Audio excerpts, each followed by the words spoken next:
Astagfirullahaladzim, astagfirullahaladzim. Sorry ya Sayyidi Rasulullah. Assalamualaikum warahmatullahi wabarakatuh. Alhamdulillahilladzi khassana bil ummatil muhammadiyah.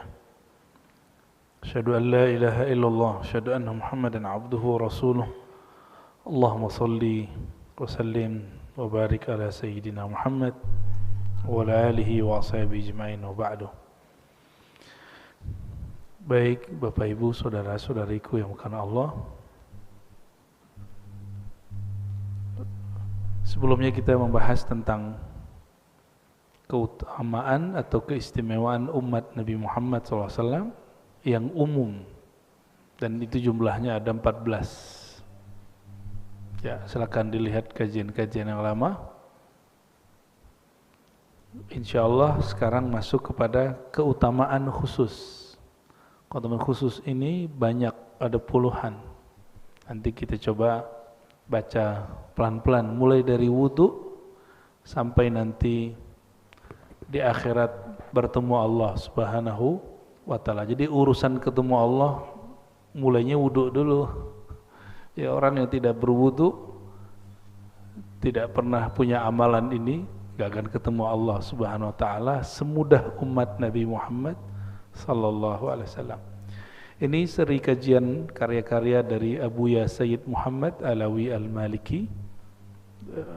Ada beberapa majelis sebenarnya dulu saya pegang 3 kitab, hanya mengajarkan kitab Abuya Sayyid Muhammad di 3 majelis. Namun karena satu lain hal, kesibukan dan lain sebagainya, yang masih saya pertahankan di sini. Ya. Karena kiainya, kiai yang nungguin masjidnya, Kiai Abdurrahman, pernah saya kerjain, tapi ternyata lolos. Ya, saya batalkan acara tiba-tiba. Sehari sebelum itu malamnya datang ke rumah. Ya, datang dengan tahu hati saya nggak enak aja gitu. Nah, jadi untuk ngaji kitab seorang wali, kadang-kadang kita mesti uji juga ketulusannya. Ini serius nggak nih buat pengajiannya? Ya. Ternyata beliau serius, maka saya berapapun yang datang kita lanjutkan kajian. Tempat-tempat yang lain bukan karena masalah itu, tapi waktunya sudah nggak memungkinkan. Ya. Masih ada 2 tempat lain yang saya sudah cancel. Ya. Dan kami insya Allah serius, sungguh-sungguh hanya mengkaji karya-karya ulama, karena ulama itu pintu memahami Rasulullah SAW. Ya. Kenapa nggak langsung saja baca Quran? Ya, Quran itu kalau nggak ulama yang salin nggak nyampe ke kita. Maka untuk membaca Al-Quran mesti baca karya ulama yang berkait dengan Al-Quran. Kenapa nggak langsung saja kepada tafsir? Tafsir itu hanya salah satu makna daripada yang ditulis, yang ditangkap oleh si penafsir saat dia menulis. Padahal pemahaman tafsir itu ada di banyak kitab. Al-Quran itu jika berbicara hukum, ilmu yang lahir dari sana namanya hukum fikih, ilmu fikih. Maka kitab-kitab fikih itu kitab Quran, kitab penjelas Quran. Jika berkaitan dengan ilmu akidah, ilmu-ilmu ketuhanan, kita sebut usuluddin. Nanti ada lagi ayat-ayat yang berkaitan dengan akhlak, etika, atau kemakrifatan, atau cara mensucikan jiwa, disebut dengan tasawuf. Maka ajaran tasawuf, kitab-kitab tasawuf itu juga tafsir terhadap Al-Quran. Ya.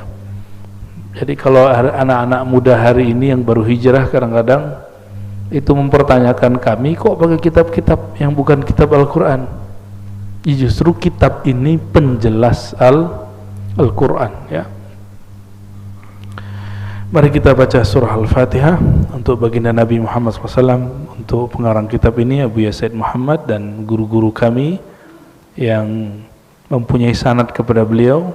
Jadi jarak saya dengan beliau masih berjarak ada 1 orang, ya, tapi murid-murid beliau masih banyak hari ini di Indonesia, dan Indonesia mempunyai atba, pengikut Abu Said Muhammad terbanyak di dunia, ya. Untuk mereka semua dan untuk diri kita juga, kita bacakan surah Al-Fatihah. A'udzubillahi minasyaitonir rajim. Bismillahirrahmanirrahim. Shiratal mustaqim, shiratal ladzina an'amta 'alaihim ghairil maghdubi 'alaihim.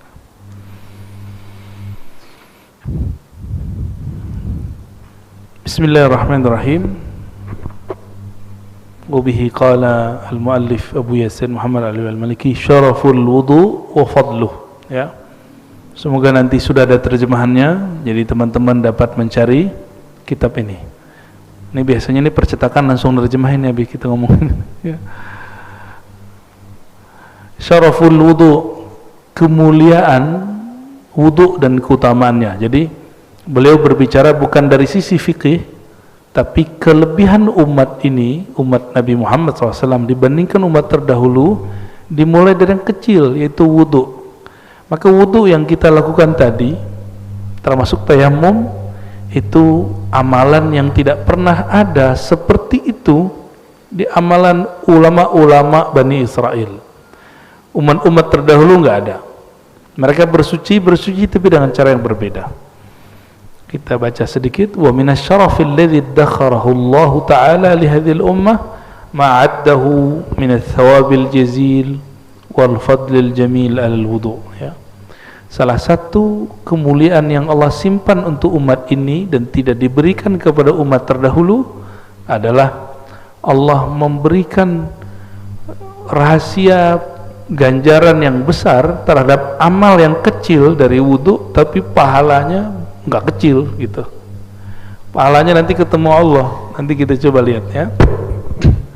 Hadis pertama, semua hadis yang disebutkan di sini disebutkan sumbernya, itu yang saya suka dari kitab ini. Man tawadda'a wa ahsana al-wudu' kharajat khatayahu min jasadihi hatta takhruja min tahti azfari.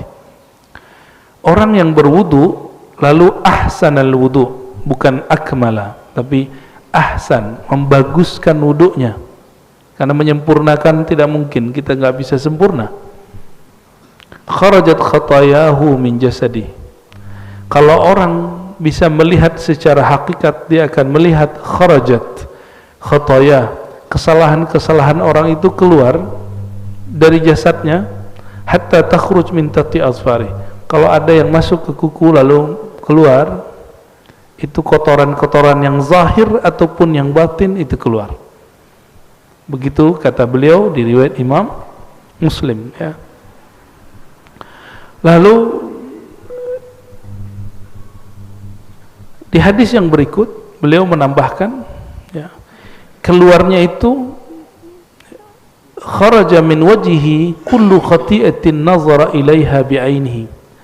Tadi matanya pernah memandang sesuatu yang Allah tidak ridho enggak? Atau kita melihat sesuatu lalu kita merendahkannya, atau kita berprasangka kepadanya, terbersit itu, maka di wajah ini menempel kegelapan. Gelap di sini bukan berarti kulit hitam, bukan. Gelap di sini banyak kok orang kulit hitam wajahnya bercahaya. Dalam bercahaya itu maksudnya kondisinya kayaknya menyenangkan. Nah, kalau hati kita ini gelap, maka cahaya wajah ikut gelap. Ya, cahaya wajah ikut gelap. Maka jangan pernah simpan keburukan apa aja. Ya. Coba Bapak Ibu, kenapa kita mesti, saudara-saudariku, kita mau sholat itu wudhu dulu? Karena Allah nggak suka ngelihat muka orang yang kotor oleh noda-noda dosa terus menghadap kepada beliau. Nah, jadi ada amalan tanpa taubat, dosa-dosa kita gugur, itulah wudhu. Oleh karenanya seorang mukmin yang menjaga wudhu disebut dia fi wajhihi nur, karena wudu itu dari ada makna dhiya, sinar, wajahnya bersinar, ya. Kharaja min wajhihi, keluar dari wajahnya, kullu khati'atin, semua yang kesalahan, bukan satu, semua, kullu khati'atin. Kita ngelihat orang nih, gitu ya, itu ngefek ke wajah, ngeremehin orang, nanti nempel di wajah, memori itu nanti akan hancur, hilang. Nazara ilaiha bi'ainihi, yang disebabkan karena dia memandang sesuatu, ma'al ma, keluar akan ikut turun bersama air atau bersama akhir qatril ma, akhir terakhir air yang netes. Begitu juga tangan, begitu juga kaki, ya. Kharajat kullu khati'atin mashatha rijlah ma'al ma' wa akhir qatril ma hatta yakhruja naqiyan minadz-dzunub. Jadi kalau dimulai dari tangan, wajah, kepala, coba kepala kita ini berapa joroknya otak kita ini, sampai kaki, lalu Nabi mengatakan hatta yakhruja naqiyan minadz-dzunub, sehingga dia keluar dari tempat berwudu, dia juga sudah bersih dari semua dosa. Jadi cukup dengan wudu. Umar terdahulu kalau ada kesalahan itu mesti melakukan hal yang berat-berat dulu, sedangkan kita untuk menghapus semua kesalahan itu cukup dengan berwudu, kecuali ada hak-hak manusia yang kita ambil, itu tidak cukup dengan wudu, mesti kembalikan haknya. Ngambil sendal orang di masjid, ya balikin dulu sendalnya, nggak ada urusannya dengan wudu, ya. Di riwayat Amr bin Ambasah, ini juga riwayat Imam Muslim, ada kalimat begini, ma minkum rajulun yuqarribu wudu'ahu fayumadminu wa yastanshiku fayantathir illa kharrat khataya wajhi wa fihi wa khayashimihi, ya.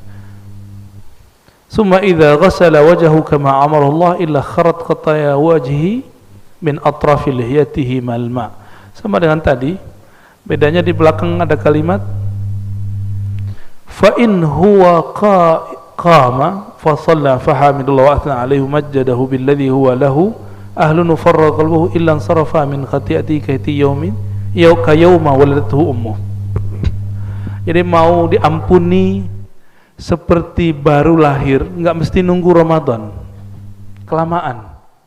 Kan kelamaan tuh ke Ramadan, man shoma ramadhana imanan wa ihtisaban, itu masuk. Tapi ternyata ada amalan yang membuat kita bisa terlahir seperti bayi setiap hari. Apa itu? Berwudu. Kata beliau, tapi ada syaratnya. Dia berwudu dengan sebaik-baiknya, bukan selama-lamanya. Ini bedakan. Banyak yang berwudu lama tapi tidak sempurna. Wudu itu nggak usah lama. Wudu itu airnya nggak usah keluar banyak-banyak, karena yang buang-buang air itu anak-anak atau setan, dua aja. Ya. Airnya kenceng, terus wudunya lama, naik-naik ke atas udah basah separuh, itu anak-anak yang begitu, ya. Atau yang kedua, temannya syaitan. Innal mubadzirina kanu ikhwanas, ya. Orang mubazir itu teman setan. Air mubazir itu teman setan.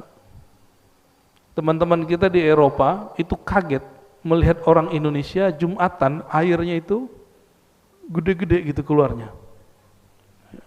Nah, itu jangan sampai terjadi. Ini kebetulan negeri kita banyak air. Coba kalau nggak banyak air, dikit Pak ngeluarin. Nabi mengatakan sallallahu alaihi wasallam, iqtasid wal kunta fi nahrin jarin.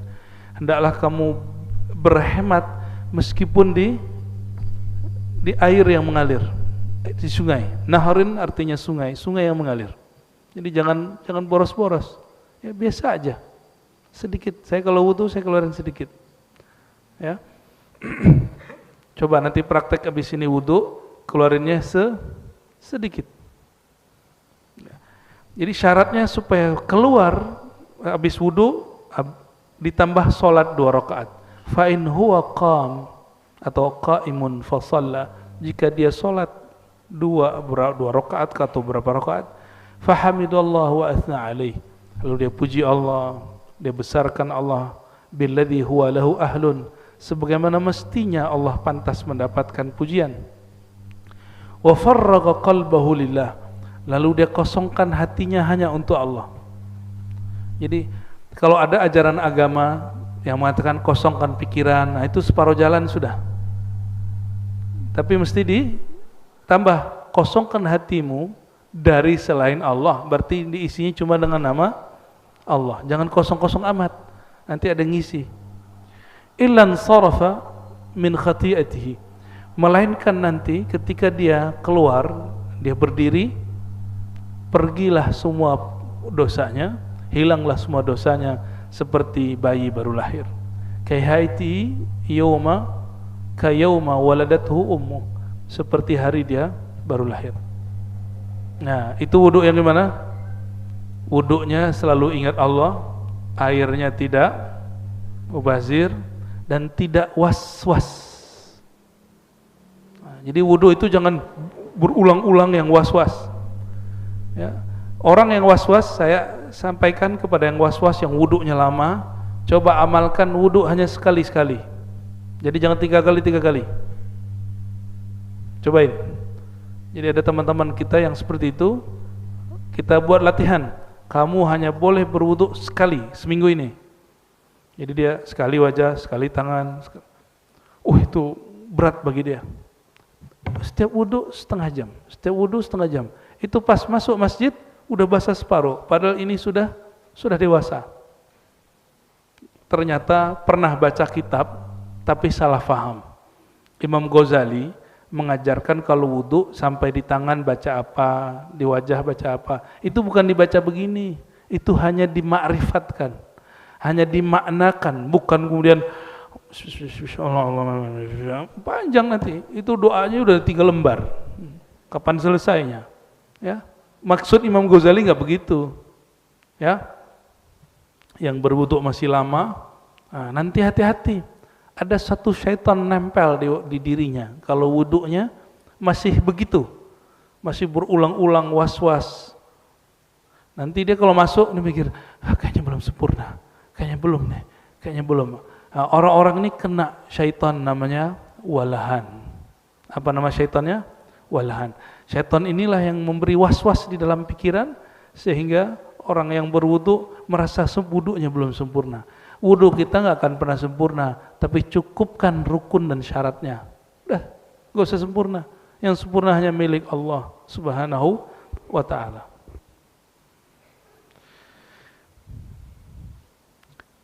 Di negeri kita sepertinya tidak terlalu berat wudhu subuh, ya, benar ya.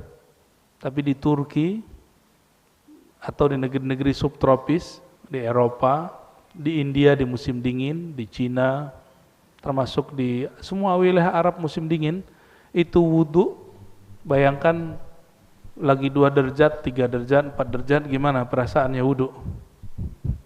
Ya, dinginnya luar biasa. Tapi ternyata kalau mau jadi wali Allah, salah satunya al-wudhu alal makarih.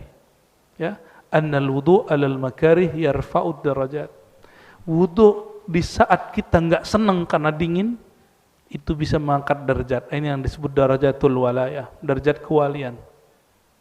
Ya, ada satu riwayat hadisnya masyhur, dari hadis inilah nama pusat kajian saya sebut namanya Ribat. Nah, di ujung hadisnya ada. Sayyidina Abu Hurairah mengatakan, Nabi SAW bersabda, "Ala adullukum ala ma yamhullahu bihil khataya wa yarfa' bihid darajat." Maukah kamu aku ajarkan sesuatu amalan yang ringan, ya, tetapi Allah menghapus dengannya semua kesalahan-kesalahan dan mengangkat banyak derajat, bukan 1 derajat. Ya. Qalu, mereka bertanya, "Bala ya Rasulullah." Qal isbaghul wudu' alal makarih. Isbagh itu artinya memaksimalkan wudu meskipun sedang musim dingin atau sedang badan kurang fit. Ya. Ada nggak orang mati karena wudhu? Nggak ada kan? Yang ada seger.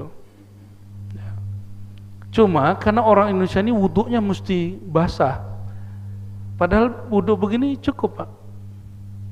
Nabi itu kalau dulu wudhu, itu ada yang megangin. Jadi ada sahabat yang megangin, terus ada yang nampung di bawah. Cukup segini, nggak nyampe. Dapat wajah, dapat tangan, ya, tangan dapat sampai ke kepala, sampai kaki.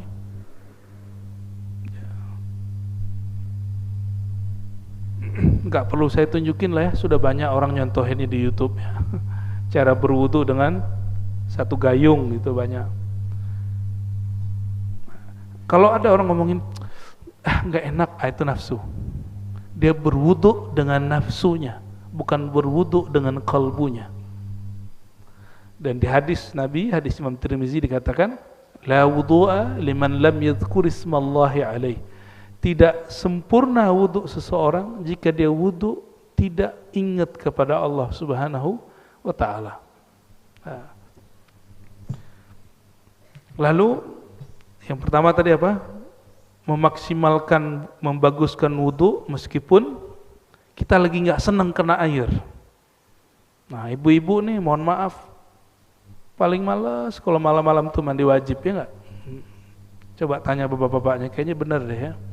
Kalau yang jomblo belum paham tuh ya.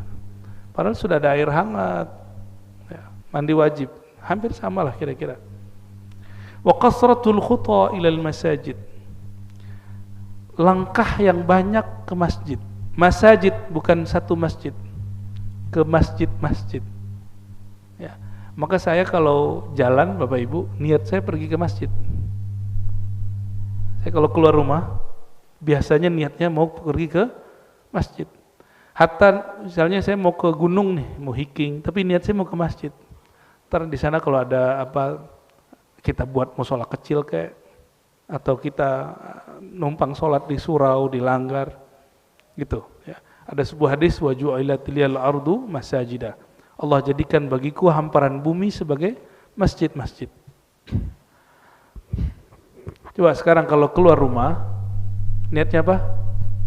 Ke masjid. Sempat nggak maksiat ntar? Nggak sempat mikir malah ya. Wantizarus shalah ba'da shalah. Amalan ini yang jarang hari ini diamalkan orang kecuali diisi dengan sesuatu. Harus ada asbabnya. Pengajian kah atau apakah gitu. Intizarus shalah, menunggu sholat setelah sholat. Habis maghrib nunggu isya. Kalau nggak ada pengajian pasti bubar. Untung ada pengajian. Coba lakukan nunggu sholat isya tapi tidak ada pengajian. Bisa nggak? Di masjid. Wiridan, baca Quran kah? Bosan Quran tuh nggak pantas ngomong. Cukup kita katakan lagi kurang nyambung dengan bacaan Quran, sholat 2 rakaat. Mulai capek sholat 2 rakaat, zikir gitu. Makanya ada zikir kolbu, ada zikir hati, ada wirid asas, ada ratibul attas, ratibul haddad, ada hizib. Itu sebenarnya pilihan-pilihan menu supaya kita mau duduk. Saya pernah berkunjung di salah satu negeri di Eropa. Itu orang-orang ngumpul hanya di rumah-rumah kecil, lalu zikir 4 jam dan gak kepikiran buang air sama sekali, nggak kepikiran mau keluar sama sekali. 4 jam, mulai dari jam 6 sampai jam 10.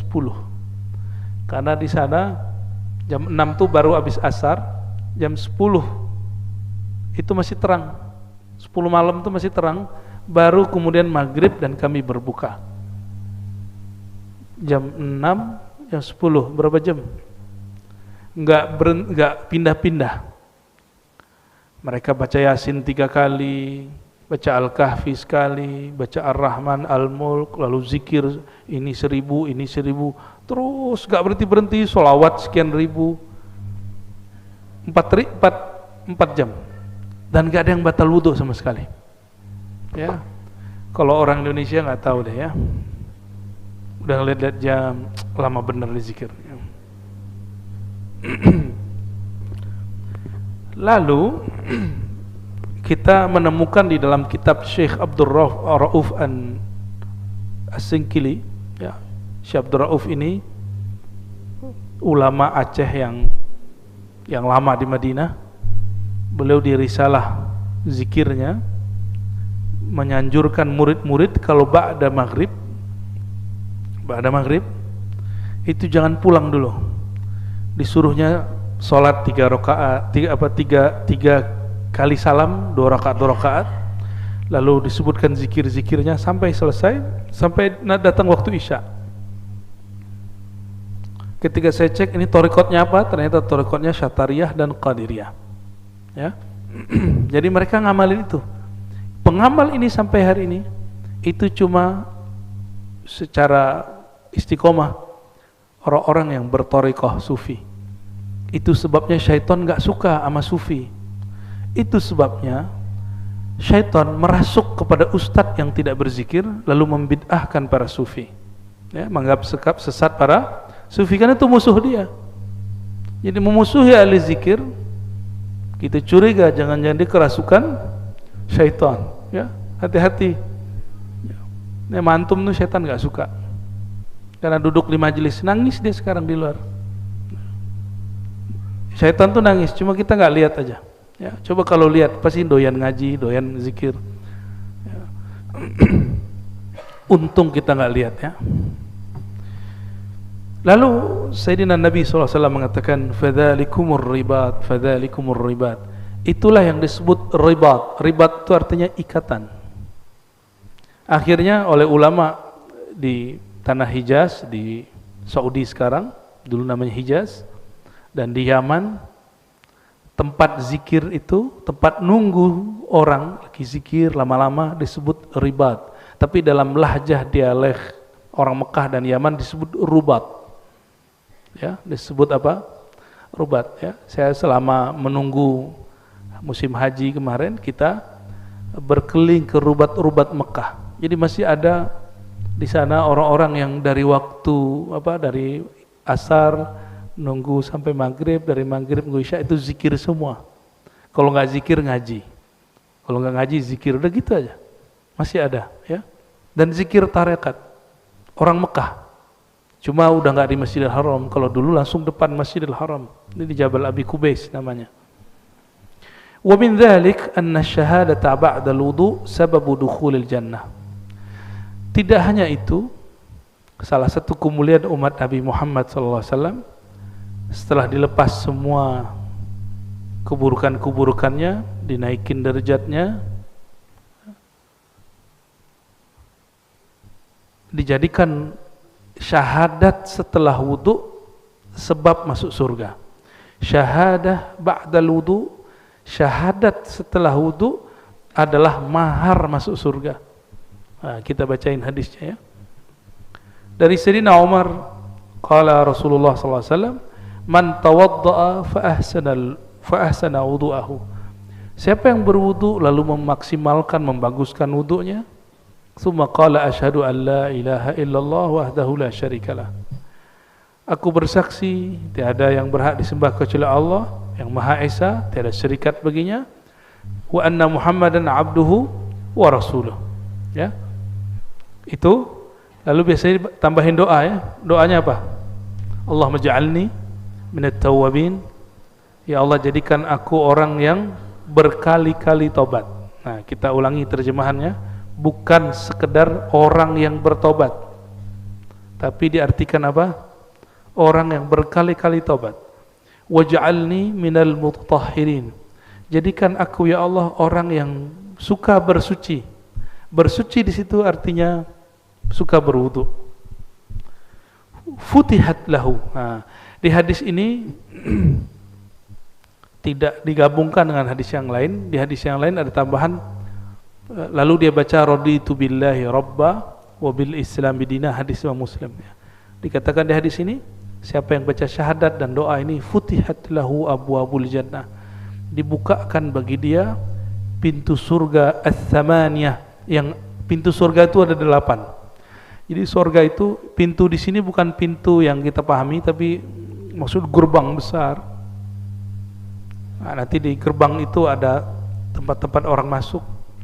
Yadkhuluha min ayyiha syaa. Dia boleh masuk dari 8 pintu besar itu, boleh pilih mana saja. Kalau kita lihat-lihat, kok bisa ya? Oh, ternyata wudu itu adalah asal semua ibadat. Kenapa? Kalau kita nggak wudu, sah nggak sholatnya? Orang nggak wudu baca Qur'annya nikmat gak? Orang nggak wudu ngajinya pun nggak fokus. Ya, orang yang tidak wudu juga tidak diperkenankan tidak sempurna dia melakukan manasiknya. Ya, jadi wudu itu boleh disebut aslu kulli ibadatin karena dia isinya bertaharah, bersuci. Ini tentang wudu. Jadi wudu itu apa saja kata Said Muhammad? Wudu itu mensucikan manusia setiap anggotanya. Cuma di sini tidak disebutkan satu rahasia, ya, karena ada yang membid'ahkannya. Kalau kita wudu di akhir, jadi yang ngusap yang terakhir itu tetesannya minum, gitu. Nah, dan ini dijadikan sebagai amalan oleh Sidi Ahmad bin Idris al-Idrisi, seorang ahli hadis dan juga seorang ahli zikir di abad keberapa itu ya, 1800 itu berarti abad 19 ya. Beliau mengajarkan salah satu cara untuk mengurangi porsi syaitan dalam diri. Bahkan kata sahabat saya yang dia Allah kasyafkan rahasia wudu, kata beliau, saya gak usah sebut namanya, orang yang melakukan amal ini Allah bakar syaitan dari dalam dirinya. Wallahu a'lam bishawab. Mungkin saja, ya. Nanti dicobain Pak. Kalau wudu, usapan yang ketiga jangan pertama. Kan yang pertama yang keluar apa? Kotoran, dosa. Yang ketiga itu sudah cahaya. Jadi yang ketiga terakhirnya baru di sisa aja di sini. Gitu. Gak usah kemudian diambil, enggak.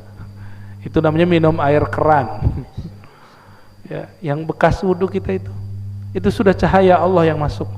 Cahaya itu kalau masuk, kata masyayikh kita, ini bisa mengurangi syaitan dalam diri. Was-was nanti hilang sendiri. Ya, jadi obat orang was-was wudu itu air wudunya sendiri. Ya, kenapa yang ketiga? Kalau Rasulullah SAW mulai dari awal wudu sampai akhir itu diperebutkan sahabat Nabi. Karena Nabi itu wudu nggak banyak, air segini aja. Air segini yang netes ke bawah ditampung oleh mereka. Jadi sahabat Nabi itu kalau Nabi wudu udah begini. Kita mungkin hidup zaman sekarang kalau nggak benar cara membaca hadis, nggak benar baca akidah, sok-sok ahli tauhid seperti yang muncul hari ini, mungkin kita bilang ini Muhammad nih musyrik, sahabat-sahabat Muhammad musyrik, nggak jadi ikut Muhammad, pasti gitu. Nanti antum akan begitu kalau ketemu Imam Mahdi. Masa Mahdi begini gitu. Ya. Seperti itulah Abu Jahal, Abu Lahab ya, dia lihat kok gini amat ya umat Nabi Muhammad ini kepada Nabi Muhammad ya, gak terima mereka gak terima.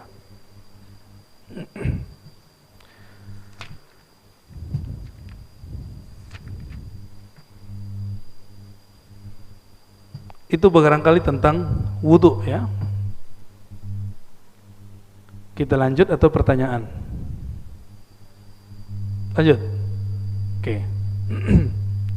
Fadlul adzan wa syaraful muadzinin. Salah satu keutamaan umat Nabi Muhammad SAW secara khusus, kalau yang kemarin yang umum ada pada azan. Ini belum masuk sholat nih. Ada pada azan dan muazzinnya. Azan dan muazzinnya. Wa min syarafil ummah al-Muhammadiyah anna Allah ikhtassaha bil adhan. Azan itu bahasa Arab, itu artinya pemberitahuan. Satu akar kata dengan uzun, telinga. Azan itu memberitahukan ke telinga orang. Kalau ke telinga pakai suara atau pakai merem? Pakai suara ya. Maka azan nggak bisa pakai batin. Saya azan batin nggak bisa. Mesti azannya pakai suara. Maka dulu ada sahabat ya, namanya Abdullah bin Zaid, mimpi tata cara azan. Jadi Nabi itu nggak mau ngajarin azan langsung, tapi Nabi ingin cek sahabat-sahabatnya dapat ilham nggak. Jadi sahabat-sahabat itu dilibatkan di dalam cara untuk beribadah sosial, kan sholat azan itu ibadah sosial. Maka diberilah dua sahabat mimpi ketemu malaikat dan diajarkan cara azan.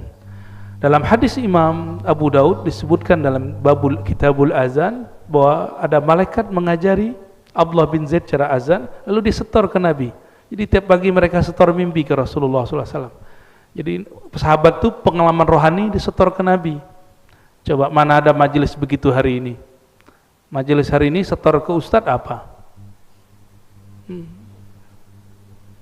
Paling jelek-jelekin orang. Oh ya, itu amalannya gitu.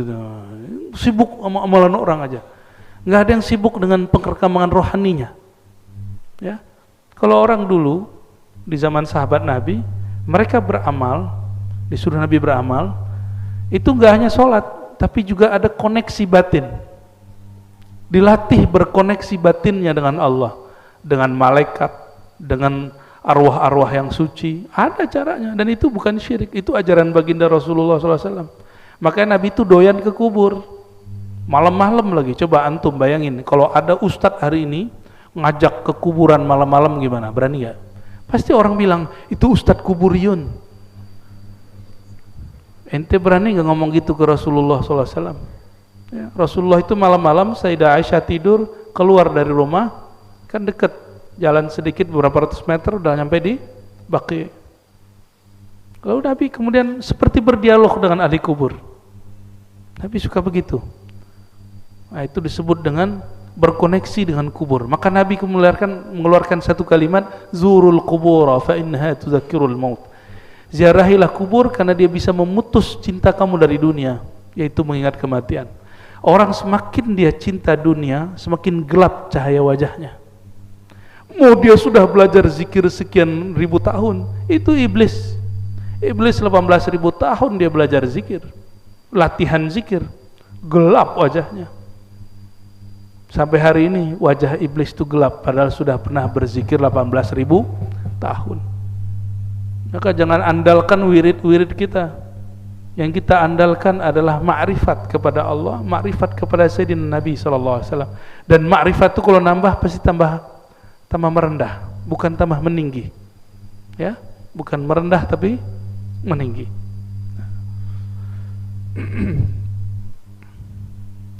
Lalu Abdullah bin Zaid lapor setor kepada baginda Rasulullah SAW. Umar dengar, apa kata Umar? Loh, kok mimpi kita sama? Kok pengalaman rohani kita sama? Anaknya Umar, namanya Abdullah bin Umar radhiyallahu taala anhum ajma'in, itu melihat sahabat-sahabat hampir setiap pagi setor mimpi malaikat, ketemu malaikat. Jadi sahabat-sahabat itu interaksi dengan malaikatnya sering sekali. Horor nggak begitu, Pak? Atau mau? Ntar dituduh halu lagi sama orang ya. Tapi kalau ingin rohaninya naik, ada ilmunya itu. Ada ilmunya semua. Karena nanti Dajjal itu bisa menguasai alam. Dia bisa dialog dengan pohon-pohon, bayangin coba. Dia bisa menundukkan angin, menundukkan hujan, menundukkan cuaca. Dia kau bilang mati, pohon mati pohonnya. Nah, kalau kita nggak mengerti ilmu ini, seperti sahabat-sahabat dulu mengerti, cuma latihan panah, latihan berenang, latihan kuda, ya nggak bisa. Karena hari ini kalau orang persiapan akhir zaman, mohon maaf, semangat ada, cuma mau semangatnya dialihkan untuk apa? Disalurkan untuk apa? Ternyata hanya kepada latihan fisik. Padahal Dajjal itu urusan disebut Dajjal karena dia mengecoh bagian batin, bukan fisik. Kita jaga kesehatan dengan berkuda, memanah, ya, berenang, tapi bukan itu targetnya. Targetnya melatih batin sebenarnya. Nah, sahabat Nabi, sahabat Umar, Abdullah bin Umar ngomong gini, ya Allah, Semua sahabat-sahabat Rasulullah sudah setor mimpi, setor pengalaman batin ketemu malaikat. Aku kapan ketemu malaikat? Ya. Lalu dia berdoa, malam itu tertidur melihat dua malaikat. Lain dengan Sayyidina Abdullah bin Abbas, dia tidak mimpi, dia lihat Sayyidina Jibril turun 2 kali. Nggak tahu apakah itu dalam bentuk penjelmaan atau asli. Nah, azan ini adalah mimpi sahabat Nabi Abdullah bin Zaid diajari malaikat. Lalu Nabi ikrar, disebut takrir, hadis takrir. Hadis takrir, pengalaman sahabat atau amal sahabat atau ijtihad pemahaman sahabat yang lalu diakuisisi Rasulullah, dibenarkan Rasulullah dan mengatakan itu benar. Divalidasi oleh beliau dan mengatakan ini sahih. Maka dijadikan bagian dari ajaran Rasulullah SAW. Salah satunya azan, ya. Apa kelebihan azan?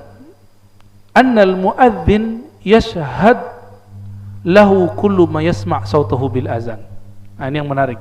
Abdullah bin Zaid ini walaupun dia mimpi azan, tapi tidak disuruh jadi muadzin karena dulu nggak ada mikrofon nggak ada. Yang dipanggil siapa yang jadi muadzin? Bilal, yang tidak ada satupun orang menyangka dia bakal jadi muadzin. Orang hitam legam itu kalau kayak gini baru kelihatan pas dia senyum, gigi nah itu baru kelihatan dia. Bilal ibn Rabah. Nah, akhirnya ini orang malah menjadi orang penting. Bayangin coba, kulit hitam penting. Begitu Rasulullah membuat siasat, nggak mesti orang yang dapat pengalaman itu dia yang beramal. Yang beramal siapa? Bilal. Kata Nabi SAW, fa innahu arfa' sautan wa anda. Hadis Imam Abu Daud. Orang ini, si Bilal ini suaranya lebih kenceng, nggak perlu pakai mikrofon dan lebih merdu. Kalau Abdullah bin Zaid azan yang dengar cuma 10 meter ke belakang, ke depan, terus suaranya bikin telinga kita cepat mau jauh-jauh gitu. Ada tuh orang azan dan kita nggak kuat dengernya, cepet-cepetlah beres gitu ya. Ya, waktu saya dulu nyantri itu ada beberapa orang kalau azan itu pesantren getar Pak, karena suara dia getar, Allahu Akbar Allah. Tapi nggak ada lagi yang azan, yang suara-suaranya bagus pada gengsi semua azan. Ya sudah, orang begitu azan. Nah, orang yang muazzin ini enaknya sekarang ada mic, yashhad lahu kullu ma yasma' sautahu bil azan. Benda apa saja, makhluk apa saja yang dengar suara dia itu akan menjadi saksi nanti di akhirat untuk keringanan dia dan keselamatan di akhirat. Jadi Bapak Ibu ini hati-hati sama muazzin, ya. Maka muazzin yang tidak bertarif itu muazzin yang bisa kasih syafaat nanti. Tapi kalau muazzin ngambek, nah, minta, saya pengen digaji. Beda kalau masjid ingin ngasih, tapi tidak sebagai gaji. Ya. Ada tuh merbot masjid ngambek masalah gaji, banyak Pak. Padahal jadi merbot masjid, ente jadi waliullah. Ya nggak usah mikirin masalah itu, nanti ada aja rezeki. Ya. Orang kalau sudah ngurus masjid, yang perhatian sama dia bukan hanya manusia, Allah perhatian sama dia. Karena dia bersihin masjid. Dalilnya apa? Seorang perempuan hitam legam juga, udah tua, udah berapa hari nggak dilihat Rasulullah SAW di masjid. Hadis Sahih Bukhari dan hadis Muslim. Nabi tanya, mana nih orang mak-mak tua yang biasa bersih-bersih masjid? Lalu para sahabat mengatakan, wahai Rasulullah, beberapa hari yang lalu meninggal, lalu kami kubur. Meninggalnya kapan? Malam hari langsung kami kubur, saking orang ini nggak penting menurut para sahabat. Lalu Nabi keluar mengatakan, daluni ala qabriha, tunjukkan aku kuburnya di mana. Sahabat bingung, kok sepenting apa orang ini? Lalu Nabi sholat qadha, namanya qadha jenazah. Jadi sholat jenazah itu nggak mesti di masjid, bisa di rumah, bisa udah dikubur lalu kita sholat, kan nggak pakai ruku, maka boleh sholat qadha jenazah dikubur. Tapi kalau ada ruku baru makruh sholat dikubur. ya. Maka Nabi sholat di kubur, sholat jenazah qadaan, dan beliau mengajarkan kepada sahabat bahwa kalau ada orang ngurusin masjid, mungkin kamu nggak perhatikan dia, tapi kekasih Allah, orang nomor 1 di alam semesta, perhatiin dia. Berarti orang penting itu bukan? Cuma fisiknya jelek, tapi batinnya indah. Ya, untuk apa badan bagus tapi nggak mau memperhatikan masjid Allah? Ya. Dulu masjid itu tidak hanya tempat sholat, tapi tempat ngaji. Begini. Ya, pesantren itu sebenarnya masjid semua itu tempat. Cuma pesantren kan sudah enak, sudah berbayar. Ya. Kalau masjid nggak ada orang yang memperhatikan, ya nggak jalan. Ya. Maka mohon, ya, berbaiklah kepada muazin, pada imam-imam, ya, supaya imam-imam dan muazin itu nggak perlu riya, ya, nggak perlu mensudes-sudeskan suaranya supaya orang cari perhatian dia, ya. Cukup dia berkhidmat. Suara orang yang tulus itu suaranya indah. Ya. Lalu Nabi SAW bersabda dalam hadis Abu Sa'id, riwayat Imam Bukhari. Nah, mungkin ini saja yang kita baca untuk bab azan. La yasma' mada sautil muadzin jinnun wala insun wala syai'. Tidaklah mendengar mada, ya, sejauh mana suara muazzin itu sampai, tidaklah sampai suara itu kepada jin. Oh, jin bisa dengar, ya, apalagi ins, manusia, ataupun syai', benda yang kita anggap benda mati.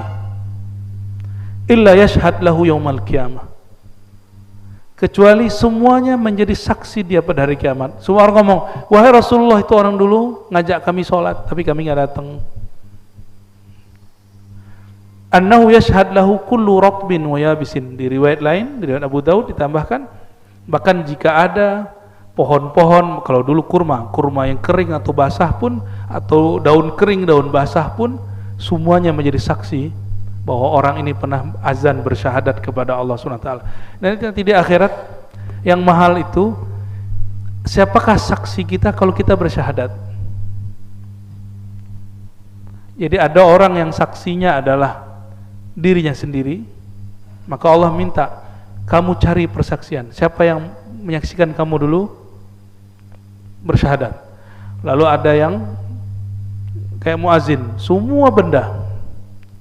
Tapi ahli tauhid yang level tinggi, nanti dia jawab, ya Allah, saksiku bersyahadat adalah Engkau sendiri. Syahidallahu annahu la ilaha illa huwa wal malaikatu wa ulul ilm qa'iman bil qisti la ilaha illa huwal azizul hakim, ya. Berdasarkan ini maka disebutkan di ujung hadis, ya, lau ya'lamun nas ma fid nida. Ini kekhususan umat Nabi Muhammad SAW. Seandainya orang tahu rahasia azan, wasafil awal, dan saf pertama, summa lam yajidu, lalu mereka nggak dapat. Jadi mereka mau azan tapi udah ada yang azan, mau dapat saf pertama tapi sudah ada yang duduk. Illas ayastahimu lastahamu alaih. Kalau boleh mereka pasang saham dulu sebelumnya, gitu, untuk bisa duduk di, bayar dulu. Mereka mau bayar, begitu. Oleh karena itu Bapak Ibu yang dimuliakan Allah, atau boleh diartikan yastahimu itu undinya, diundi. Salah satu kelebihan umat ini yang tidak ada pada umat yang lain adalah azan, ya. Bahkan azan ini rahasianya banyak. Kalau ada orang diganggu oleh makhluk-makhluk gak jelas yang gak tampak, kita gak punya ilmunya, azanin telinga dia. Jika benar itu jahat, pasti pergi. Tapi kalau itu penyakit jiwa, bawa aja ke rumah sakit, nggak akan berubah-ubah. Tapi jika ada memang, karena jin ini bisa mengalir pada darah, diazanin pasti disembuh. Tapi kalau orang stres bisa nggak? Ya, jadi ada orang kesurupan karena stres, ada kesurupan karena gangguan makhluk halus. Kalau karena stres, itu nggak akan bisa diruqyah. Paling diulang lagi bacaan kita semua. Ya, kita bacain kursi, dibacain kursi juga. Ya. Tapi kalau kesurupan karena gangguan jin, itu diazanin minimal pas azan dia berhenti. Nah, namun pengalaman kami melihat orang kesurupan kebanyakan karena stres. Kebanyakan ya. Wallahu a'lam bishawab. Semoga ini diberkahi Allah SWT. Ada pertanyaan? Apa cukup? Cukup ya? Oke, ada satu. Silakan.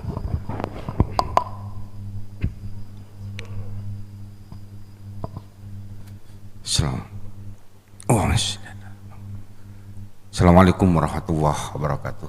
Assalamualaikum. Saya hanya mendengar cerita tarikh Buya, bahwa suatu saat Sayyidina Ali Zainal Abidin bin Husain ketika sedang melaksanakan toharoh wudu, kemudian ada orang lain melihat, kemudian menanyakan, wahai putra Rasulullah, saya sering memperhatikan Anda ketika berwudu. Ada dua yang aku sering perhatikan ketika Anda mengambil wudu, satu menangis, satu lagi bergetar. Kemudian apa yang terjadi sebetulnya wahai putra Rasulullah? Kata Sayyidina Ali Zainal Abidin bin Husain, dia jawab, wahai fulan, kepada siapa sebentar lagi aku menghadap? Yang ingin saya tanyakan, Buya, sampai sebegitunya rahasia wudu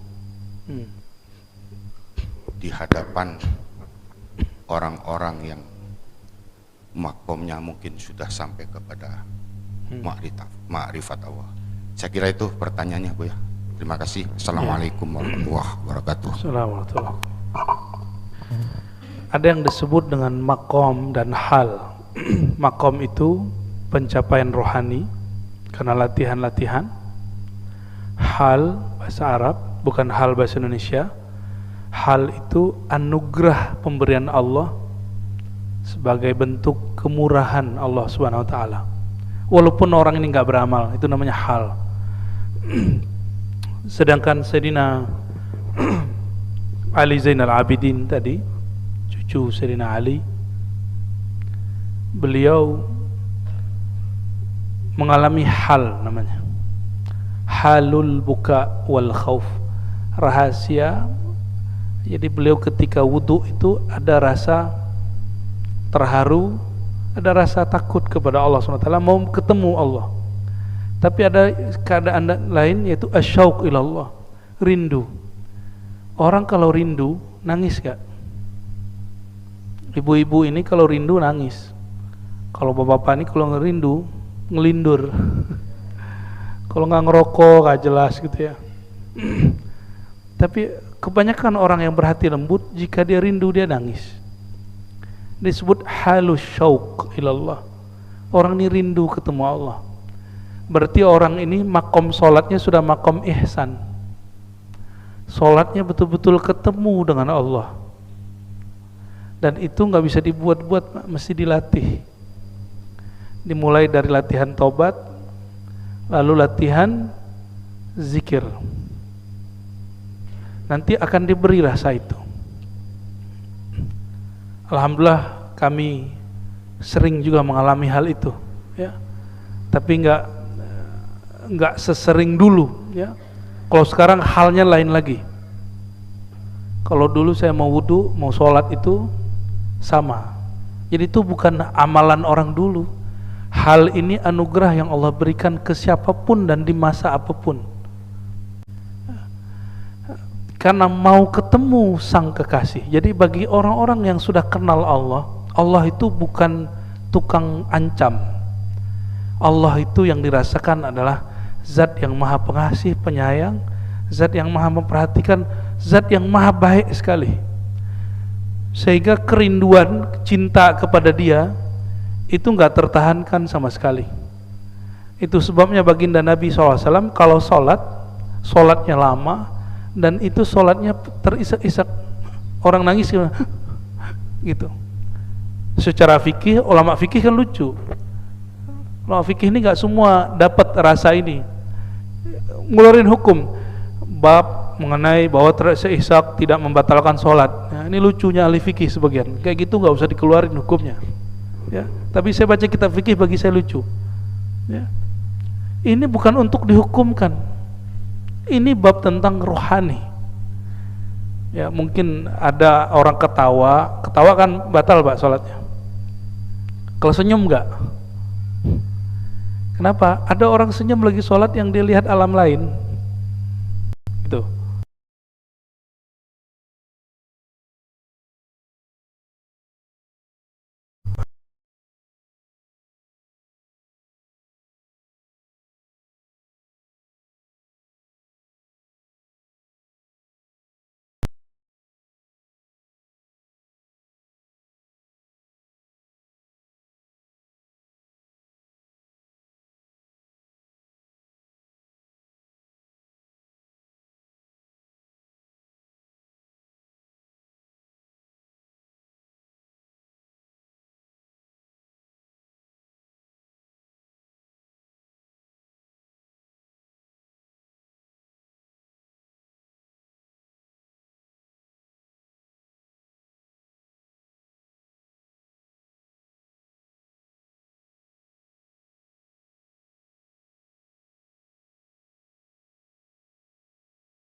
Agak pluralis.